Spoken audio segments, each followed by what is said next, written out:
ganda ng araw, mga katulong. Ay, grabe mga katulong. Ang init.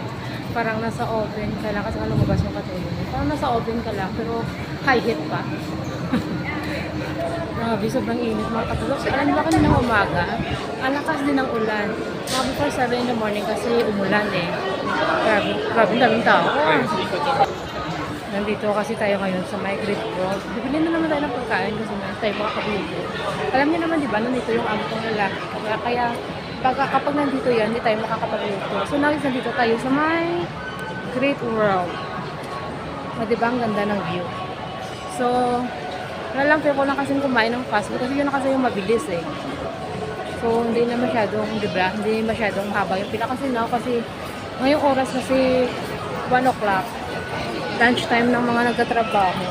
Kaya kahit saan ka lang pumunta is may pila. Pero bago tayo pumila doon sa may fast food, pupunta muna tayo dito sa may Malaysia Buli. Sa kainan ng Malaysian.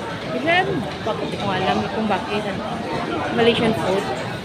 Bibili tayo ng ng rojak. Yung panghimagas natin after na natin kumain ng lunch natin. Gusto ko kasi yun eh. Tapos hindi gaano kahaba yung pila dito. Kasi nga kumakain muna sila ng lunch nila. Saka na lang sila order ng panghimagas nila. Take away eh. So, naka-order na tayo ng gorgeous. Tayin na lang natin. Maraming tayo. Kaya saan ka lang pumunta, crowded talaga today. Tuesday pa naman. So, okay na. Nakuha natin yung ating in-order na gorgeous. Na-akit na tayo sa taas. Pili na tayo ng fast food.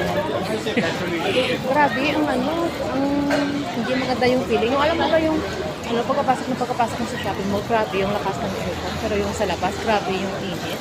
Yung parang nasa oven ka. Kaya mga katulong, maraming nagkasakit din. Kahit saan ka naman, kahit nga sa atin sa Pilipinas, diba, ganun din yung problema. Kasi nga sobrang init, tapos sometimes ulan. Kaya marami na paroon ng flu, sakit ng ulo. So, nandito na tayo sa may fast food. Sa may McDo. Waiting na tayo na mag-order tayo dito. Pati yung sa fast food mga katulong, dami ng tao. Bakasyon ba? Yung bang mag-order ka lang, kailangan mong mag-eyeglasses. Kasi hindi ko masyadong makita yung sa screen kasi di ba machine. So now, it's time to order na kasi natatapos na yan. Okay, so ito na, naka-order na tayo. Wait na lang tayo sa ating in-order dito. Pagilid-gilid lang.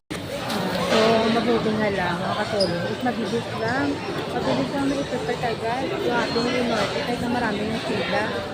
So now, it's time na isasabak ko naman tayo sa initan. Kasi uwi na tayo. So, yun lang. Nandito na lang. Paalam.